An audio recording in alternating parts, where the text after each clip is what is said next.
துரைக்கர்ணா, நீங்க இப்போ பழனிசாமி அவர்கள் அவங்க தரப்பு சொன்னது மாதிரி இப்போ ரவீந்திரன் துரைசாமி அவர்கள் சொல்றது அவர் ஒரு தனி நபர் அல்ல, இல்லை ஒரு சிறு குழுலாம் சொல்ல முடியாது. அவர் ஒரு இம்பாக்டை ஏற்படுத்தக்கூடியவர் தான். அவர் வந்து திடீர்னு ஒரு டெட்லைன் ஃபிக்ஸ் பண்றார், இதுக்குள்ள ஒருங்கிணைக்கணும், நாங்கள் உள்ளுக்கு வரணும், அப்படி இல்லைன்னா நாங்கள் வேற ஒரு முடிவு எடுப்போம், கட்சின்ற அளவுக்கே போறாருன்னா என்ன என்ன ஏன் திடீர்னு இந்த முடிவு?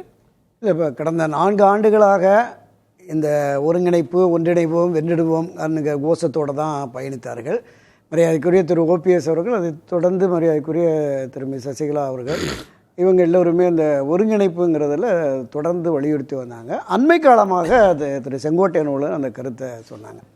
நம்ம பல பதிவுகளில் பேசியிருக்கோம். 2024 நாடாளுமன்ற தேர்தலுக்கு பிறகு கட்சி சந்தித்த அந்த சரிவு, பின்னடைவு ஒரு பெருந்தோல்வி என்பதை எல்லோருமே ஒப்புக்கொண்டு தான் ஆகணும். ஸோ அதனால் இனி 2026 தேர்தலில் திராவிட முன்னேற்றக் கழகத்தை, அந்த அணியை வீழ்த்த வேண்டுமென்றால் ஒன்றிணைந்த அண்ணா திராவிட முன்னேற்றக் கழகம் வேணும் அப்படிங்கிறது தான் எல்லோருடைய பார்வையாகவும் இருந்தது. இங்கே திரு எடப்பாடி கூட பயணிக்கிற முன்னணியினர் அந்த கருத்தாக்கத்தின் அடிப்படையில் தான் செங்கோட்டையன் தலைமையில் 6 பேர் போய் வலியுறுத்துகிறாங்க.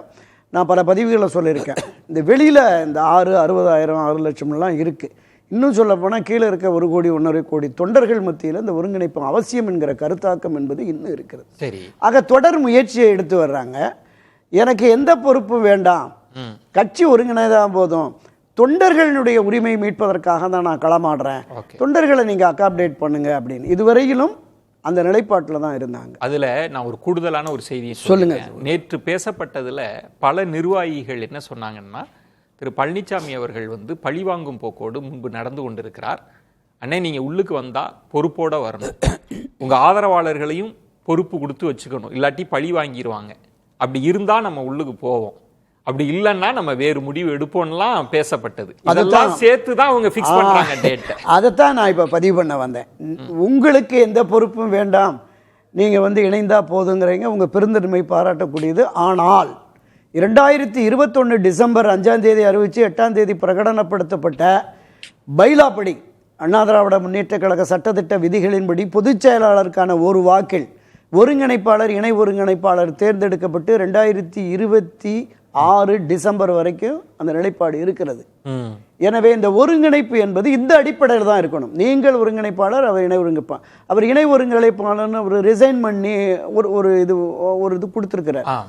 மீண்டும் கூட அவர் தேர்ந்தெடுக்கலாம், எந்த மாற்று கருத்தும் இல்லை.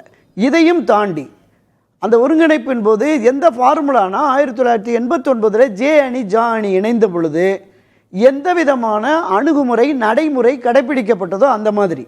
சரி, இதெல்லாம் டிமாண்ட். நான் வெளிப்படையா கேட்கிறேன், இதுக்கு திரு பழனிசாமி அவர்கள் ஒத்துக்குவாங்கன்னு நீங்க நினைக்கிறீங்க உங்க அனுபவத்தில்? இல்ல, நேற்றைய அந்த கூட்டத்தில் பேசின அந்த பேச்சு என்பது இவர் ஏற்கனவே தொடர்ந்து முடியாதுங்கிறாரு.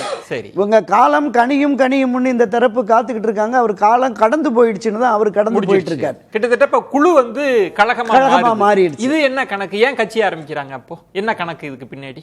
இல்ல, அதுதான் இப்ப இந்த ஒருங்கிணைப்பு என்பது சாத்தியப்படாதுங்கிறது 100% தெளிவாயிடுச்சு.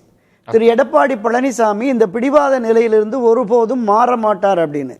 அப்போ கட்சி ஒரு பெரிய பின்னடைவை, சரிவை சந்தித்து ஒரு மோசமான தோல்வியை சந்தித்த பிறகும் இவர் இந்த நிலைப்பாட்டை எடுக்கிறாருங்கிற பொழுது அவருக்கு பாடம் புகட்ட வேண்டியது நம் கடமை என்கிற அந்த நிலைப்பாட்டிற்கு வந்துட்டாங்க. அதனால தான் அவர் இந்த டிசம்பர் 15 வந்து வரலாற்று சிறப்புமிக்க நீங்கள் எதிர்பார்க்கிற ஒரு முடிவு வரும்னாரு. நீங்கள் இன்னொரு கருத்தையும் அதில் பார்க்கலாம். இந்த குன்னம் ராமச்சந்திரன் சொல்லிட்டு ஒரு முன்னாள் எம்எல்ஏ பேசினார்,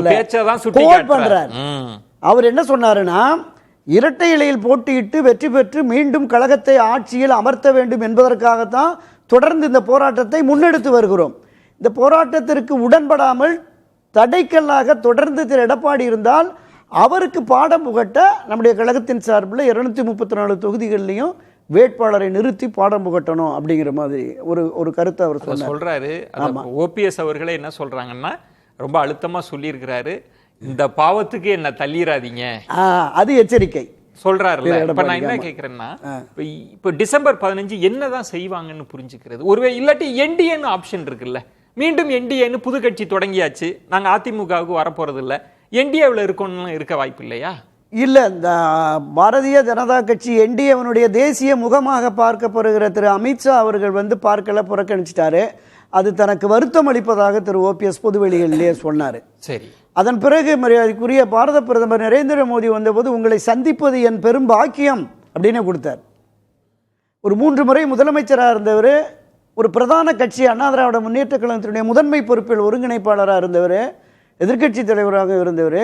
அவர் ஒரு பிரதமரை சந்திப்பதற்கு அப்பாயின்மெண்ட் கேட்டு அது தன் பாக்கியம் என்று தெரிவித்த பிறகு புறக்கணித்ததுனால நான் தன்மானத்தை இழந்து இங்கே தொடர விரும்பவில்லைன்னு வெளியில் வந்துட்டார். அப்போ அந்த நிலைப்பாடு தான் தொடர்கிறது. ஏன்னா ஆமாம், அவங்க இப்போ என்ன பாலிசியில் இருக்கிறாங்கன்னு தெரியல. இந்த அனைத்து அழிக்கும் திருதராஷ்டிர அந்த ஆலிங்கன முறையில் பாஜக போகுதா அப்படிங்கிற சந்தேகமும் வந்து இருக்கா? பொதுவெளி சந்தேகம் அது நிச்சயமா இருக்கு. ஏன்னா அவர்களுடைய அணுகுமுறை என்பது இப்போ தென் மாவட்டங்களில் முக்குளத்தூர் மத்தியில் செல்வாக்கு மிக்க திரு ஓபிஎஸ் சசிகலா இவர்களை வைத்து நாம் ஒரு முயற்சி பண்ணால் அது சாத்தியப்படலை. எனவே கொங்கு மண்டலத்திலிருந்து ஒருவரை எடுப்போம்னு திரு செங்கோட்டையனை கூப்பிட்டு டெல்லியில் அவங்களுக்கு சில ஆலோசனைகளை அறிவுரைகளை சொல்லி பண்ணாங்க. அதுவுமே இப்போ இன்னும் என்ன நிலைப்பாடுனே தெரியல. இப்போ நாளை அவருக்கு போக போறாரு, அது நம்ம தனி சப்ஜெக்ட், அது பேசிடுவோம். ஆமா, அது நாளைக்கு பெரிய பரபரப்பாகும், பேசிடுவோம். செங்கோட்டை அப்ப இதுல உள்ளீடு, ஆமா இதுல இருக்கிற உள்ளீடு என்ன அப்படிங்கிறத நமக்கு மிகப்பெரிய சந்தேகம். நான் என்ன சொல்றேன்னா, தென் மாவட்டங்களில் அந்த டெல்டா பகுதியை, அந்த பகுதியில் இருக்கிற கிட்டத்தட்ட 16 நாடாளுமன்ற தொகுதிக்கு உட்பட்ட 96 சட்டமன்ற தொகுதிகளில் வெற்றி தோல்வியை தீர்மானிக்கும் சக்தியாக முக்குளத்தூர் பிளஸ் இவங்களுடைய வாக்கு வங்கி இருக்கு. அதில் எந்த மாற்று கருத்தும் இல்லை. ஒரு உதாரணம் தான் ராமநாதபுரம். நீங்க ஒரு கிட்டத்தட்ட அவர் ஒரு சுயேட்சை வேட்பாளராக பாஜக ஆதரவு தான் வர்றாரு. இந்தியா முழுவதும் தேடி ஒரு 6 ஓ பன்னீர்செல்வத்தை கொண்டு வந்தாங்க. ஏன் இதை சொல்றேன்னா, மும்பையில் வேலை பார்த்துக்கிட்டு இருந்தா ஒச்சாத்தேவர் மகன் பன்னீர்செல்வத்தை கொண்டு வந்திருக்காங்க அங்க ராமநாதபுரத்துக்கு. அப்படி நிறுத்தி அவருடைய இவிஎம் மிஷின்ல 2வது இடத்துல 23வது இடம் தான் பலாப்பழ சின்னம் ஓ பன்னீர்செல்வம்.